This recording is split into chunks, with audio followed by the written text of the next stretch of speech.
Xudoyberdiyeva Halima. Shoira Halima Xudoyberdiyeva 1947-yil 17-mayda Boyovuddagi Taraqqiyot jamoat xo'jaligida tug'ilgan.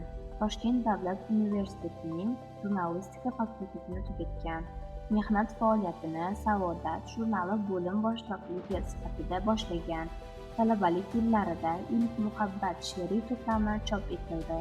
Shoiraning Oq olmalar, chaman to'plamlari izma-iz bosildi. Halima birdan o'ziga xos shoira sifatida tanildi.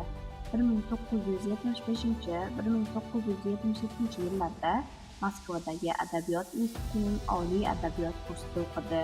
Shu yillarda shoiraning Белые яблоки, Suyanch tog'larim, Bobo quyosh to'plamlari bosildi. Xudoyberdiyevaning ilk she'rlari o'quvchilik yillarida Yangiyer tuman gazetada bosilgan.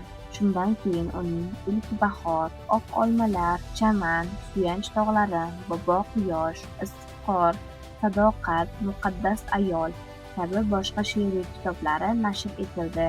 Halima o'zbek she'riyotiga samimiy, insoniy tuyg'u va fazilatlar, sevgi va sadoqat, mehr va muruvvatni tarannum etuvchi shoira. O'zbek xotin-qizlari orzu va armonlarini kuychisi sifatida kirib keldi.